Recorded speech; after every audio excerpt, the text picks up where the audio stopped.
Pra terminar, então, por que a teoria da conspiração é tão legal pro cérebro? Porque é muito legal acreditar e ler, e investigar. Por que é tão reconfortante uma teoria da conspiração? Porque elas conversam com vários vieses mentais que a gente tem.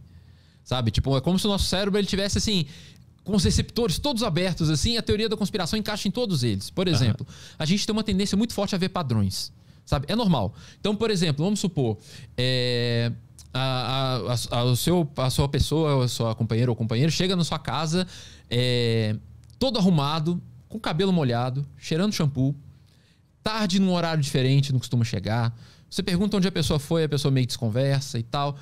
Concorda que provavelmente você vai desconfiar, você vai achar esquisito? Você vai falar, aí tem. Mas você concorda que pode não ser nada? Pode ser, sei lá, qualquer coisa. Pode ter acontecido, ela sofreu um acidente de trânsito, bateu no hidrante, o hidrante molhou o cabelo dela. Qualquer coisa pode ter acontecido. Mas entre as milhões de possibilidades do que pode ter acontecido, você provavelmente vai pensar que aconteceu alguma coisa assim, né? Você foi traído, alguma coisa assim. Então nós temos a tendência a juntar as peças. A gente pega o caos do ambiente, um monte de coisa que acontece, e a gente junta para formar uma história, para formar um padrão. A gente é assim, não tem como evitar. E o que as teorias da conspiração fazem? Elas juntam as coisas. Tem um filme muito legal que chama Teoria da Conspiração, com Mel Gibson. Um filme ali de 1997, por aí. E é muito legal. Ele é um conspirador daqueles assim, que acredita em todas as conspirações e tal. E aí no filme é legal porque vai mostrando a lógica, essa tendência a ver padrões funcionando na prática. Ele anda na rua assim, ele vê os caras fazendo uma obra no esgoto e ele fala assim, ué, engraçado, o esgoto não costuma estourar nessa época do ano. E os caras estão ali fazendo uma obra enorme. Ao mesmo tempo, o prefeito não está na cidade, ele está viajando. Então, será que eles estão fazendo alguma coisa no encanamento sob ordem do prefeito para, sei lá, envenenar a cidade? Entende? Você começa a juntar as peças de um jeito que faz sentido. Tanto que se, por exemplo, você contasse essa história do seu parceiro, ou seu parceiro chegou em casa com o cabelo molhado, e eu te falo assim, cara, eu ouvi dizer que ele ou ela tá te traindo. Você provavelmente vai embarcar. Né? Você vai falar, filha da... Porque é o que a teoria da conspiração faz, sabe? Ela te apresenta umas peças encaixadas e fala, ó, é por causa disso. Mas parece que tem alguma coisa na teoria da conspiração que é legal, é se sentir enganado. Tá todo mundo me enganando. Essa sensação é muito boa também de ter. Por que é tão legal isso? Então, porque esse é um dos componentes, né? Tem vários componentes na teoria da conspiração. Um deles, que é o básico, é essa tendência a ver padrões. Se não existisse isso, não existia teoria da conspiração. Ao mesmo tempo, nós somos muito sensíveis ao que é sensacional. Sabe, coisas extraordinárias chamam muito mais atenção do que coisas banais. Isso tem até uma função evolutiva na espécie humana. Então, até o Carl Sagan falava muito, né? O sensacionalismo vende muito mais do que o banal. Então, as teorias da conspiração juntam as peças de um jeito que faz sentido. Por isso que eu costumo dizer para os meus alunos sempre, fazer sentido não é suficiente para ser verdade. Porque fazer sentido é um fenômeno interno. Você que está juntando e fazendo sentido. Para outra pessoa pode não fazer o menor sentido. Ainda por cima, é um sentido que é sensacional. Né? Sei lá, tem uns ETs reptilianos aí que estão governando a humanidade e tal. Nós adoramos uma história de mistério, alguma coisa assim. E nessas histórias de mistério, as conspirações nadam de braçada nisso, né? A ideia de que você está sendo enganado, como você comentou, tem algo por trás da realidade. É extremamente sedutor esse papel da teoria da conspiração de te colocar em contato com uma verdade que só você sabe, ou que poucas pessoas sabem. É muito legal você olhar para o resto das pessoas e pensar assim, é tudo ovelha. Sim. Só eu que tô aqui por cima, só eu que sei, ou que só o meu grupo de escolhidos ali que sabe. Então, tem uns estudos muito legais mostrando o papel pro narcisismo das teorias da conspiração. É muito bom pro ego você embarcar numa teoria da conspiração, porque ela te coloca num time muito especial de pessoas. Teve a autoestima também, então. Então, pega na autoestima, pega nessa coisa de, eu sou especial, eu sei de uma coisa que quase ninguém sabe. Então, são vários fatores que ao mesmo tempo se combinam para fazer uma teoria da conspiração ser muito palatável. Então a gente tem que fazer muito esforço para não ser cooptado por uma teoria da conspiração, porque a chance é muito alta. Todos nós já acreditamos em alguma teoria da conspiração em algum momento da vida, né? Mas de novo, fazer sentido não é suficiente para ser verdade. Então cadê a evidência? Esse é o ponto. E a teoria da conspiração ainda tem esse lado, né? Porque ela geralmente é irrefutável. Ou seja, ela tem alguma coisa na lógica dela ali, na história, que te impede de fazer uma verificação objetiva. Vamos imaginar que a teoria da conspiração é de que a Rainha Elizabeth é um reptiliano. Que é uma coisa que o pessoal fala mesmo, né?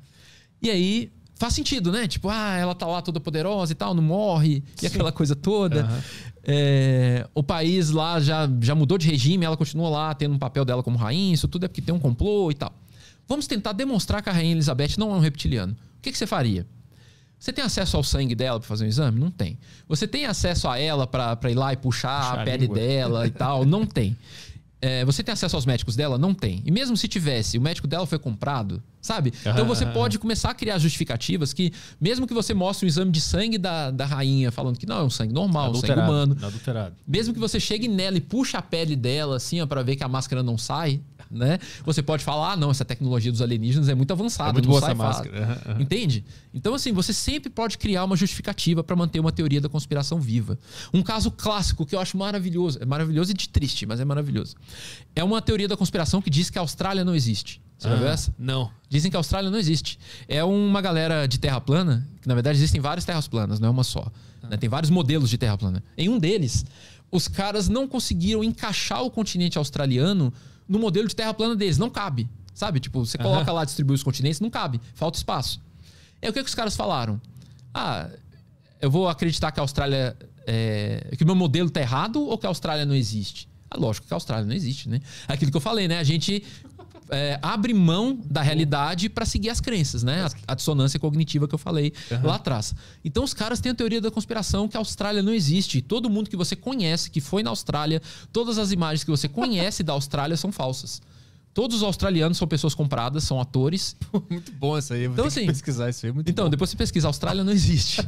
E qual é o objetivo de ter criado uma Austrália fictícia pra gente acreditar que existe uma Austrália? Então, aí tem variações. Uma das variações que eu conheço é que é uma base secreta. Existe uma... Lá naquele ponto do oceano, existe uma base militar bem pequenininha, que eles estão lá fazendo alguma coisa, aprontando. Só que você não pode ir pra lá. Se você voar lá, chegar lá perto, você vai ver que tem uma base militar, tipo uma Área 51, muito mais foda, né? Então, todo mundo... Se você agora... Aí eu falando besteira. Se você que é ouvinte aí e quiser ganhar uma grana, e essa teoria da conspiração fosse verdadeira, é só você pegar um avião e ir pra Austrália. Chegando lá, você vai ser abordado pelos militares e eles vão te comprar, te pagar uma grana e falar... Você vai defender aqui que existe a Austrália e tal, você vai guardar nosso segredo pra sempre, não vai? Se você fizer isso, nós te pagamos uma grana. Então, assim, se você estiver precisando de uma grana, pega um avião e vai pra Austrália. Chegando lá, os caras vão te pagar pra você manter o sigilo, entende? Então, assim, as teorias da conspiração, elas são infalciáveis, elas são inverificáveis, não tem como você provar. Se o cara estiver psicologicamente comprometido em acreditar no negócio, não adianta você mostrar a realidade na cara dele. Ele vai achar um jeito de um malabarismo intelectual pra manter o negócio vivo. Mas aí o cara chega na Austrália e passa 2 semanas lá fazendo o quê? Ficar na base? Não, então você tá falando o cara que acredita... Dentro da teoria da conspiração. Pois mas o cara que acredita que a Austrália não existe ou uma outra pessoa? Não, qual é a justificativa que eles dão? Não, pois então, se você ficou lá na base, ficou lá... Fiquei na base? Ficou lá na base, Cadê lá... a praia? Então, comprando CVC aqui. Não, você ficou lá na base, lá, os caras ficaram lá fazendo lavagem cerebral em você, te subornando. Então, tipo, o cara não se revolta com a CVC que mandou ele pra uma base naval. Teria ganhado uma grana preta. Porque ele ganhou uma grana e teve uma lavagem cerebral. Então, é o que eu te digo. Se você quiser manter a sua crença viva, você consegue. Sabe? É só achar uma criatividadezinha. Tem uma outra teoria que diz que a Finlândia não existe também. É um pouco na mesma linha, só que, pelo que eu me lembro, eu posso estar errando algum detalhe, mas é um negócio da Segunda Guerra Mundial lá. Parece que o território finlandês teria sido dado ao Japão como parte das negociações lá para a rendição na Segunda Guerra Mundial, sabe? Então a Finlândia não existiria, seria uma grande base japonesa em que eles fariam experimentos ilegais e um monte de coisa bizarra. Mesma coisa, se você voar para a Finlândia, os caras vão te abordar, te pagar uma grana e tal. Seria a mesma coisa. Caralho. Isso é muito bom. Então esse é um outro assunto fantástico, assim. Eu só sabia da Terra plana, que países não existiam, isso é maravilhoso. Tem de tudo. Tem a teoria da conspiração que diz que o Stevie Wonder não é cego. Essa é muito... Putz, essa é boa também. Essa é boa também. Tem um monte, cara. Ele fingiu pro marketing? Exatamente. Aí, tá vendo como faz sentido? É o que eu falei. As teorias da conspiração, elas pegam porque elas fazem sentido. Só que fazer sentido não é suficiente pra ser verdade. O Michael Jackson tá vivo também? Então, Michael Jackson, Bruce Lee... Elvis. Tem a teoria que o Hitler tá na Argentina até hoje, né? Então, só que pelo que eles falaram, o cara que seria o Hitler na Argentina teria morrido. Já foi, né? Já teria morrido. Mas tem a teoria que diz que o Hitler tá na Lua. Tem. Tem. Muito boa depois joguem aí no Google. Olha eu dando... Aí ele puto sozinho. Tipo isso. Se você jogar aí na internet OVNIs nazistas, rola, tem uma galera que fala essa parada. Então, eles falam lá que eles tinham umas naves lá e tal, e que o Hitler e uma meia dúzia lá de passas lá teriam vazado com o fim da guerra. Caralho. E que teriam uma base na Lua, que os caras estariam lá. Gente, tem de tudo. O quarto Reich na Lua, então. Cara, tem de tudo. O ser humano é criativo o suficiente pra ter de tudo. Os caras tão sozinhos lá, brabo com ninguém, né? Só tá eles lá agora na Lua. Tipo, conseguiram, né? Chega uma navezinha e eles, sai daqui! Só brancos aqui! Por isso que eles foram pra Lua, porque é branco demais. Nossa, essa é boa. Não, foi longe agora. Pô, essa teoria é maravilhosa, adorei, cara. Vou ter que pesquisar isso aí. Depois pesquisa. E os caras acreditam profundamente nisso. Então, por causa disso, porque é palatável, é legal do jeito que a nossa mente funciona, né? Isso alimenta o jeito que a nossa mente funciona. E divertido também. Mas tem um grande problema, né? Tem uns estudos muito legais mostrando que mesmo as teorias da conspiração mais bizarras, elas são perigosas. Por quê? Porque elas... É como se fosse meio que aquela lógica da porta de entrada, sabe? Sim, a então, maconha. assim, no mundo das drogas isso não é verdade, mas no mundo das teorias da conspiração sabe? De que... Eles fizeram um estudo muito interessante, e tem outros estudos confirmando isso, que não é muito fácil você prever a crença numa teoria da conspiração, sabe? Tem pessoas de muitos perfis diferentes acreditando em teorias da conspiração. Não é uma característica psicológica muito óbvia que faz as pessoas acreditarem. E tem 2 motivos para isso. O primeiro é que, como eu tinha dito, as teorias da conspiração, elas bebem de características humanas universais.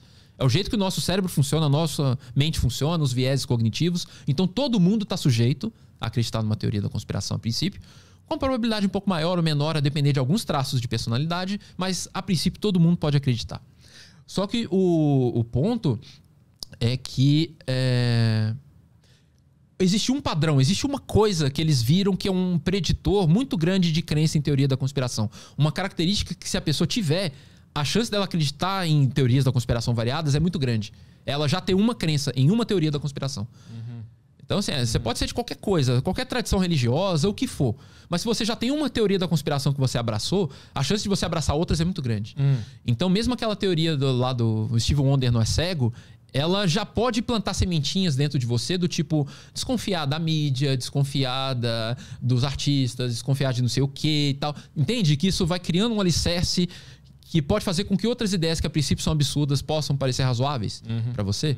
Então, teorias da conspiração em geral são perigosas. A gente combate frontalmente teorias da conspiração. Lembrando que conspirações existem, tá, gente? De vez em quando acontece, né? A gente sabe de casos históricos de conspirações que aconteceram. O ponto é que muito mais numerosas que as conspirações reais são as teorias da conspiração. Então, tem muito mais conspiração do que conspiração de verdade.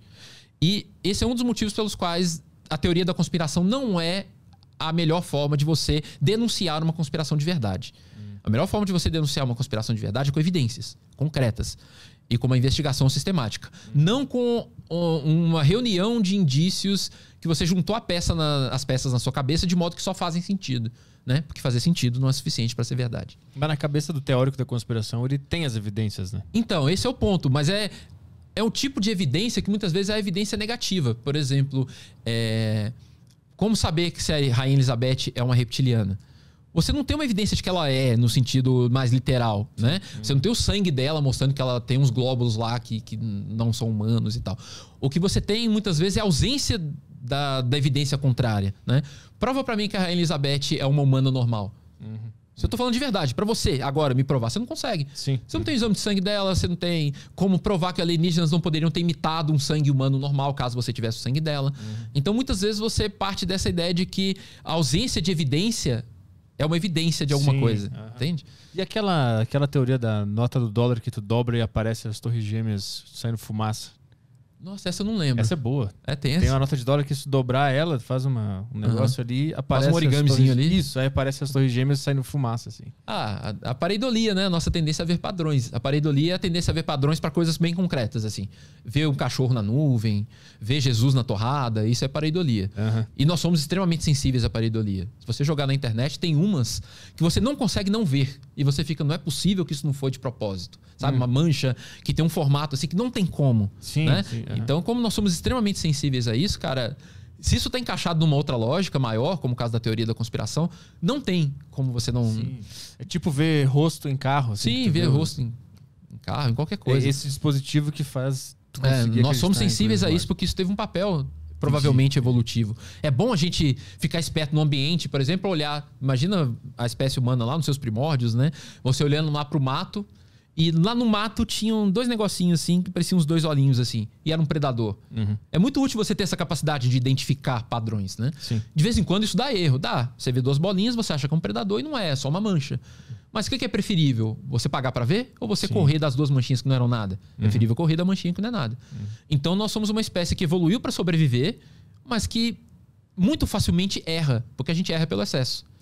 Então o cara que está fundado numa teoria da conspiração está querendo sobreviver a todo custo. Não mais literalmente, né? Porque a gente está falando da evolução no sentido da espécie, né? Mas... o mecanismo que está... O mecanismo persiste na nossa biologia. Só que o que foi adaptativo lá atrás, ou seja, o que foi bom para a nossa sobrevivência e para a nossa reprodução lá atrás, hoje em dia pode não ter a menor serventia. Então acaba que gera, às vezes, um subproduto que acaba que dá ruim, né? Igual o caso das teorias da conspiração.